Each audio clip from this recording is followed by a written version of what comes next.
اعوذ باللہ السمیع العلیم من الشیطان اللعین الرجیم بسم اللہ الرحمن الرحیم الحمد للہ الواحد الاحد الفرد الصمد الذی لم یلد ولم یولد ولم یکن له کفوا احد ثم الصلاة والسلام وتحیۃ والاکرام علی النبی الامی المکی المدنی الہاشمی القریشی المطلبی سیدنا و نبینا و شفیع ذنوبنا و حبیب قلوبنا مولانا مولا الثقلین جد الحسنین ابی القاسم محمد وعلی اہل بیتہ الطیبین الطاہرین المعصومین المظلومین المنتجبین المنتخبین ولعنت اللہ علی اعدائہم اجمعین من یومنا ھذا الی یوم الدین اما بعد فقط بسم اللہ الرحمن الرحیم لعن اللہ امتاً قتلت کا ولعن اللہ امتاً ظلمت کا ولعن اللہ امتاً سمعت بذالک فرضیت بہ نعرہ تکبیر۔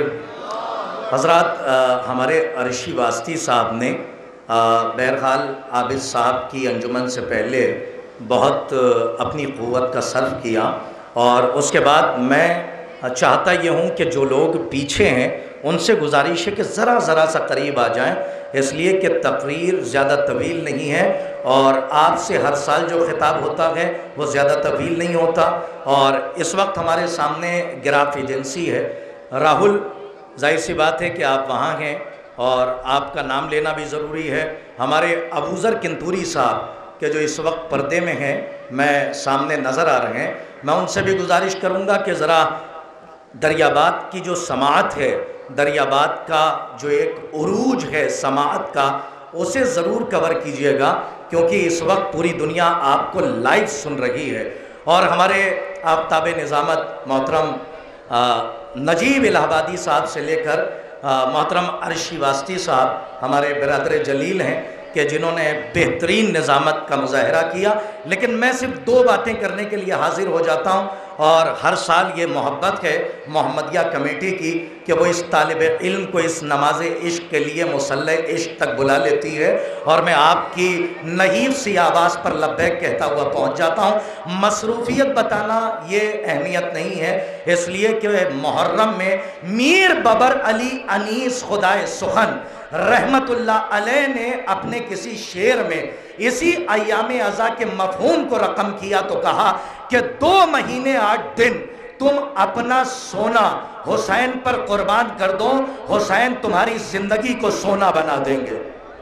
دیکھیے میں صرف آپ سے 2 یا 4 منٹ کی توجہ چاہتا ہوں، اور اس کے بعد تو الحمدللہ آپ مسلسل ہو جائیں گے۔ میں نے مائک کو بھی آگے نہیں لیا، جہاں رکھا ہے وہیں سے میں بات کر رہا ہوں۔ اب چونکہ مسلسل ہیں آپ اشعار سے، تو میں نے بھی سوچا کہ زیارت کے 3 فقرے میں پڑھوں، اور وہاں سے ایک پیغام پوری دنیا تک گراف ایجنسی کے ذریعے میں پہنچانا چاہتا ہوں۔ میر ببر علی انیس خدائے سخن رحمت اللہ علیہ، میں یہ بند بھی پڑھ رہا ہوں، اور میر انیس رحمت اللہ علیہ کی طرف سے دریاباد الہ آباد میں اپنی طرف سے ایک احتجاج بھی درج کرا رہا ہوں کہ میر انیس کا بیان کیا ہے، میر انیس کی زبان کیا ہے۔ اب یہاں سے ملاحظہ فرمائیے، کیونکہ علماء کا شہر ہے، ادبا کا شہر ہے، شعراء کا شہر ہے۔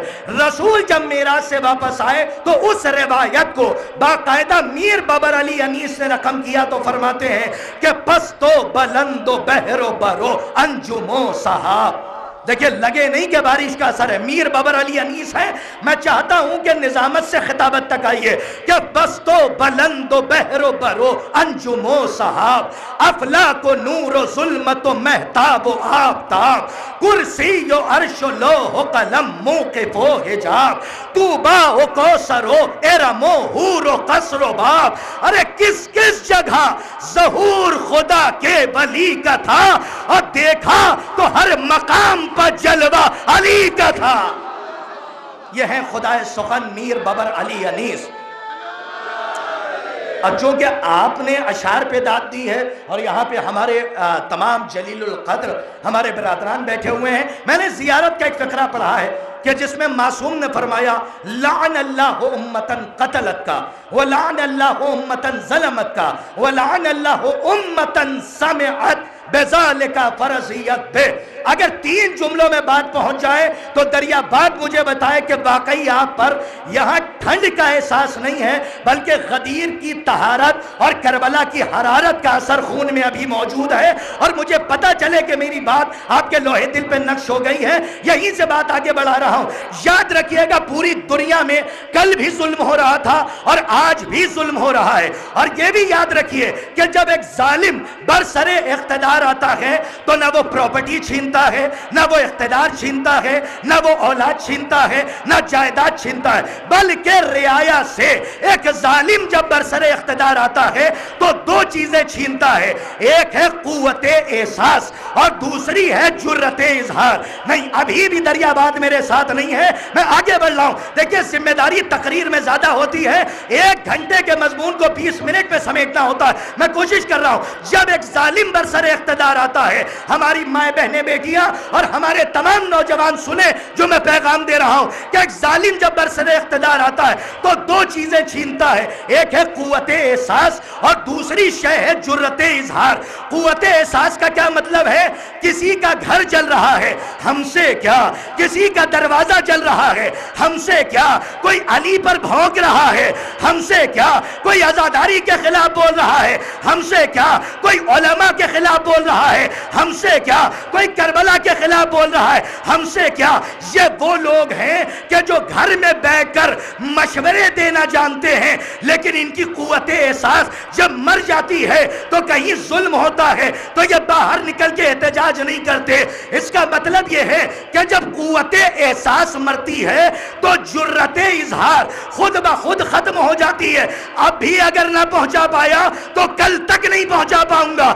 تاریخ سے ثابت کر رہا ہوں کہ قوت احساس چھینی جاتی ہے دولت کی لالچ دے کر، وظیفے کی لالچ دے کر کہ ہمارے خلاف نہ بولنا، ہم تمہیں اتنے ڈالر دیں گے، ہمارے خلاف نہ بولنا، ہم تمہیں اتنی دولت دیں گے۔ اور جرت اظہار چھینی جاتی ہے ظلم کی بنیاد پر کہ اگر تم نے ہمارے خلاف زبان کھولی تو ہم تمہارا گھر جلا دیں گے، ہم تمہاری اولادوں کو مار دیں گے۔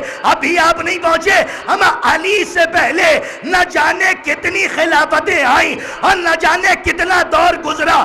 علی سے پہلے بھی لوگ نماز پڑھ رہے تھے لیکن قوت احساس بھی مری تھی، جرت اظہار بھی مری تھی، لیکن جب 4تھی منزل پر ایک امام عادل تخت خلافت پر آیا تو وہی پرانے نمازی کہ جو خاموش تھے جب علی کے پیچھے بیٹھ کر نماز پڑھی تو قوت احساس بھی زندہ ہو گئی، جرت اظہار بھی زندہ ہو گئی، اور انہوں نے یہ کہا آج ایسی پڑھی کہ جیسے رسول پڑھاتے تھے۔ نہیں، کاش کہ میری بات واضح ہو جائے، ایسی پڑھی کہ جیسے رسول پڑھاتے تھے۔ ایک جملہ کہنا چاہتا ہوں چونکہ یہاں پہ تمام مسلمان مجھے سن رہے ہیں، اور ایک جملہ غور سے سنیں کہ یہ تمام کتابوں میں روایت موجود ہے کہ علی کے پیچھے جب نماز پڑھی تو تمام صحابہ نے کہا کہ آج ایسی پڑھی، میں ظلم پر بات کر رہا ہوں، آج ایسی پڑھی، اب بھی مجھے مجمع ملا نہیں جو دیکھنا چاہ رہا ہوں، شاید ایک جملے پہ آپ بیدار ہوں کہ ایسی پڑھی کہ جیسے رسول پڑھاتے تھے۔ ہم مسلمانوں جب 25 سال میں اور 25 برسوں میں 2 رکعت نماز نہ بچائی گئی، کاش کے بات واضح ہو جائے، 2 رکعت نماز نہ بچائی گئی، تو اگر پورا اسلام اہل بیت کے علاوہ کسی اور کو دے دیا جاتا تو اسلام کا بیڑا غرق ہو جاتا۔ ظلم کل بھی ہو رہا تھا، ظلم آج بھی ہو رہا ہے، لیکن فرق کیا ہے؟ کل جب دنیا خاموش تھی تو مدینے سے ایک شہزادہ اٹھا کہ جو ظلم کے خلاف بولتا ہوا اٹھا، کہ جسے حسین ابن علی کہتے ہیں۔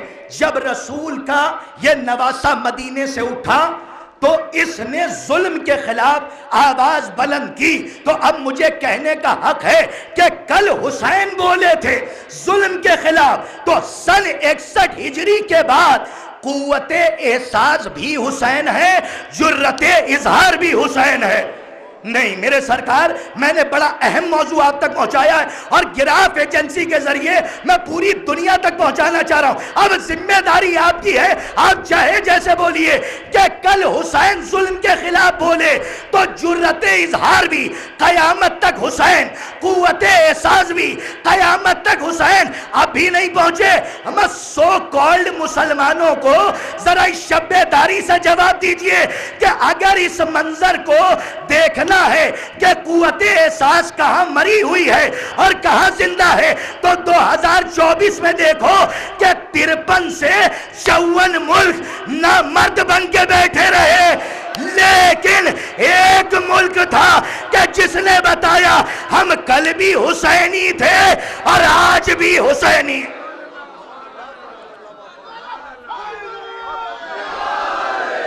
اب اس سے بہتر مناظرہ کیا ہوگا؟ اشارتن کنایتن استعارتن سطحی بات کر کے گہرے مفہوم تک پہنچایا کہ سن 61 ہجری کے بعد قوت احساس بھی حسین ہے اور جرت اظہار بھی حسین ہے۔ یاد رکھنا نوجوانوں کہ گھر میں چپ چاپ بیٹھ جانا اور ظلم کو برداشت کرنا یہ قوت احساس کے مر جانے کی دلیل ہے، اور ظلم کے خلاف آواز بلند کرنا اس کا مطلب یہ ہے کہ کربلا کل بھی تمہارے پاس تھی، کربلا آج بھی تمہارے پاس ہے۔ اور یہ جو ہمارے نوجوان آتے ہیں ماشاءاللہ پورے سال کچھ ہو نہ ہو، ہم نے ایک نوجوان سے پوچھا ارشی بھائی کہ کتنے دن بچے ہیں؟ کہنے لگے مولانا 2 دن اور بچے ہیں، ہم 10 راتوں سے جاگ رہے ہیں۔ جملہ پہنچ جائے تو بولیے۔ تو ہم نے کہا نوجوان سے کہ 10 راتوں سے بیدار ہو، 10 مہینے 2 مہینے 8 دن کے بعد سو نہ جانا۔ جیسے 2 مہینے 8 دن بیدار تھے ویسے ہی 10 مہینے بھی بیداری کا ثبوت دینا کہ جیسے تم اس وقت بیدار ہو ویسے ہی ضمیر کو بیدار کرو تاکہ کوئی ظلم کے خلاف آواز نہ بلند کرے تو حسینی آج بھی ظلم کے خلاف پرچم لے کے آگے بڑھے اور بتائے کہ آج غدیر بھی زندہ ہے اور کربلا بھی زندہ ہے۔ بس اپنے بچوں کے لیے ایک پیغام دے کر میں التفات کربلا کی طرف کر رہا ہوں، اور زیادہ تقریر کرنے کا عادی نہیں ہوں، زیادہ بولنے کا عادی نہیں ہوں، لیکن اپنے نوجوانوں سے کہہ رہا ہوں کہ امام کے ایک صحابی تھے جناب مفضل، ذرا میری طرف دیکھیے، کون صحابی تھے؟ جناب مفضل امام کے پاس آئے اور ہاتھوں کو جوڑا۔ ارشی بھائی یہ موبائل میں بھی نہیں ہوگا، میں دعا چاہتا ہوں اور آپ کی دعائیں خاص طور پر، کیونکہ آپ نے بہت جگہ کرم فرمائی کی ہے، شاید کہ کوئی نئی بات پڑھ کے یہ طالب علم چلا جائے۔ اور نوجوانوں کے لیے پیغام دے رہا ہوں، شب داری سے بہتر کوئی پیغام کا موقع ہے ہی نہیں، میں یہی دے سکتا ہوں پیغام کہ امام کی خدمت میں جناب مفضل آئے اور آنے کے بعد ہاتھوں کو جوڑ کے کہا مولا حسن یوسف کیا ہے؟ سبحان اللہ، کیا فرمایا؟ کہ مولا حسن یوسف کیا ہے؟ تو امام نے کہا مفضل تم بتاؤ کہ تمہاری نظر میں حسن ہے کیا؟ تو جناب مفضل نے کہا خوبصورت آنکھیں، خوبصورت رخسار، پیغام ملاحظہ فرمائیے، خوبصورت زلفیں۔ جب ساری ظاہری خوبصورتی بتا چکے تو امام مسکرائے اور مسکرا کے کہا مفضل یاد رکھنا یہ بھی حسن ہے لیکن حسن یوسف نہیں ہے۔ میں شاید کہ کوئی نئی بات ہو تو دعا دیجئے گا، یہ حسن ہے لیکن حسن یوسف نہیں ہے، یہ حسن ایک دن مٹی میں مل جائے گا۔ تو ہاتھوں کو جوڑ کے امام نے کہا، پڑھوں گا آہستہ سے، پیغام سنیے گا، ہاتھوں کو جوڑ کے کہا مولا تو پھر آپ بتائیے کہ حسن یوسف ہے کیا؟ تو امام نے فرمایا کہ مفضل یاد رکھنا ہم آل محمد کی معرفت یوسف کے دل میں جتنی اترتی چلی گئی اللہ اسے حسن یوسف کہتا چلا گیا۔ ارے سبحان اللہ، آپ کی آوازوں پہ میں قربان ہو جاؤں، کیا عمدہ آپ نے سماعت کیا؟ کیا فرمایا امام نے؟ رٹنے کے لیے روایت نہیں ہوتی ہے، پیغام لینے کے لیے۔ امام نے کیا فرمایا؟ کہ ہم آل محمد کی معرفت یوسف کے دل میں جتنی اترتی چلی گئی اللہ اسے حسن یوسف کہتا چلا گیا. عرشی بھائی حسن یوسف کہتا چلا گیا. ارے ہم تو یہ سمجھ رہے تھے کہ جو کالا ہے وہ بدصورت ہے, جو گورا ہے وہ خوبصورت ہے, لیکن امام نے معرفت کا پیمانہ چھلکایا اور امام نے دریا سے ہمیں کوزہ معرفت میں معرفت کا آب دیا. امام نے فرمایا یاد رکھنا معیار معرفت کالا ہونا اور معیار حسن کالا ہو جانا اور گورا ہو جانا نہیں ہے. جو جتنا بڑا عارف اہل بیت ہوگا, جس کے پاس اہل بیت کی جتنی معرفت ہوگی وہ اتنا حسین ہوگا. اب بھی نہ بولیے تو میری ذمہ داری نہیں ہے. امام نے معیار حسن بتایا. ہم کہاں سے میں جملے لاؤں کہ ایسے دودھیا چہرے کا کیا فائدہ کہ جس کے دل میں بغض علی کا کالا ٹیکا لگا ہو. آج کے میرا پیغام آپ تک, میں نوجوانوں تک پیغام پہنچانے کے لیے ایک منزل تک آیا ہوں.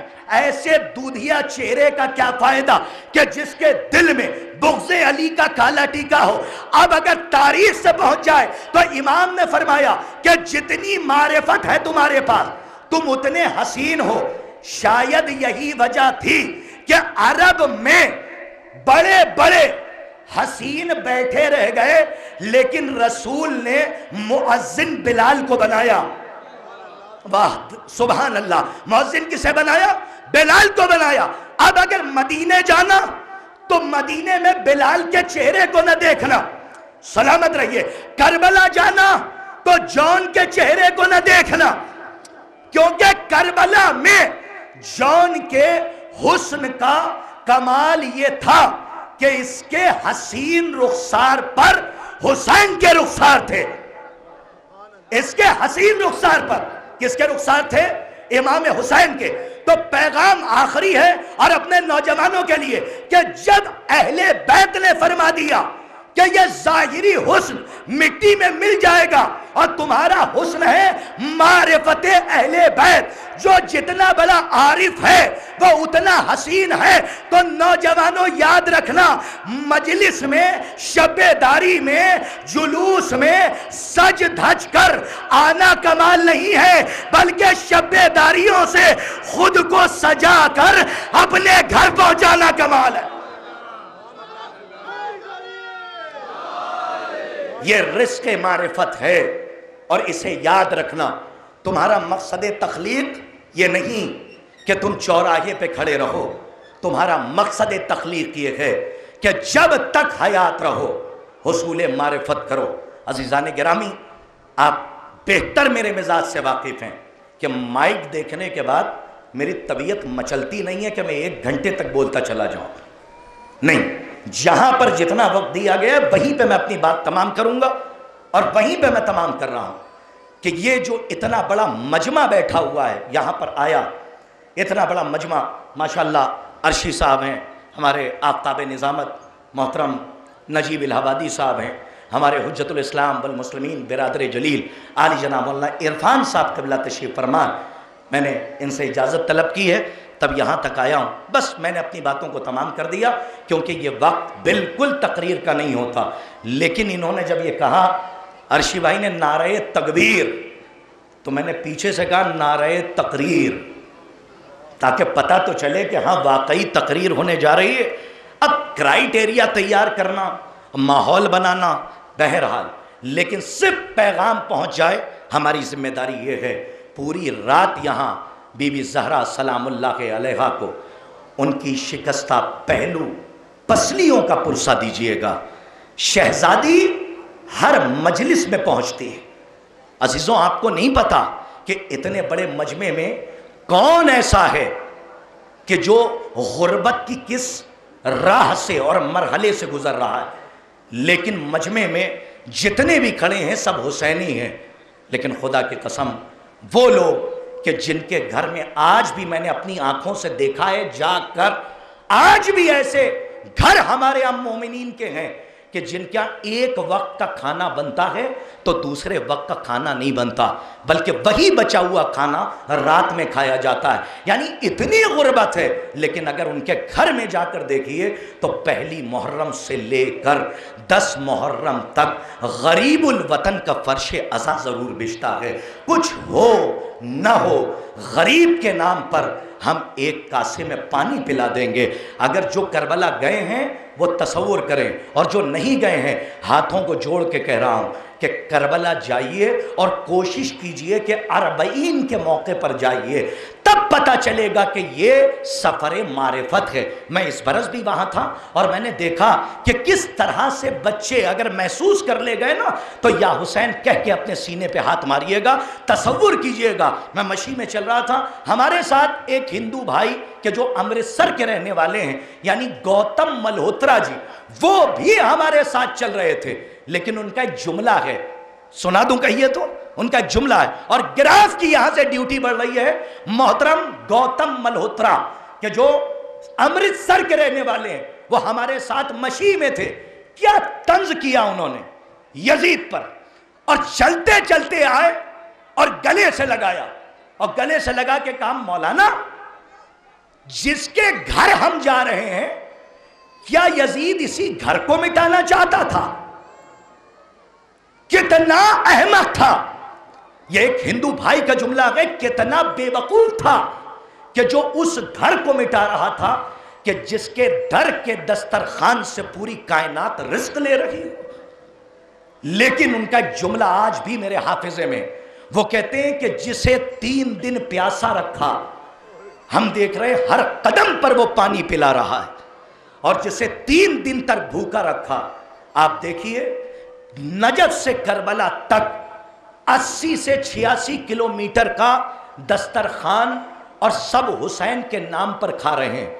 کچھ تعداد میں لوگ کعبہ جاتے ہیں حج بیت اللہ میں تو کوئی کہتا ہے مجھے پانی نہیں ملا، کوئی کہتا ہے مجھے کھانا نہیں ملا، لیکن وہ حسین کا دربار، اور اللہ وہاں پر اتنا کریم کہ حسین کے نام پر 3 سے 4 کروڑ زائرین کو کھانا کھلا رہا ہے. عزیزان گرامی 40 پر جائیے گا، ضرور جائیے. اور میں یہیں سے تقریر ختم کر رہا ہوں، 1 منٹ کے اندر اپنی بات کو سمیٹ رہا ہوں کیونکہ تبرک روانہ ہونے والا، اور ایک شبیہ ہے جو ابھی برآمد ہوگی اور گہوارے کی شبیہ ہے. آپ سے گزارش کر رہا ہوں کہ مجمع میں راستہ دے دیجئے گا، اور خدا کے واسطے شانے سے شانہ نہ ہلنے پائے، اس لیے کہ گہوارے کے ساتھ صرف ہم اور آپ نہیں ہیں بلکہ اجڑی ہوئی گود لیے ایک ماں ہے جو واہ حسینہ واہ غربتا واہ مظلومہ کا ماتم کر رہی ہے. ارباب عزا ہماری آنکھیں اس نور کو نہیں دیکھ سکتی، لیکن وہ بی بی ہر مجلس میں آتی ہے. بس 2 جملے مصائب کے، بس ایک واقعہ سن لیجئے، وہیں سے مجلس تمام ہے. آج تقریر کو تمام کر رہا ہوں. آیت اللہ ایک ایران کا واقعہ یا نجف کا ہے کہ وہاں پر عشرہ منعقد تھا اور ایک خطیب مجلس پڑھ رہا تھا، خطاب کر رہا تھا. تو آیت اللہ بیٹھے ہوئے تھے مجلس میں، آقا بیٹھے ہوئے تھے، عارف بیٹھے ہوئے تھے.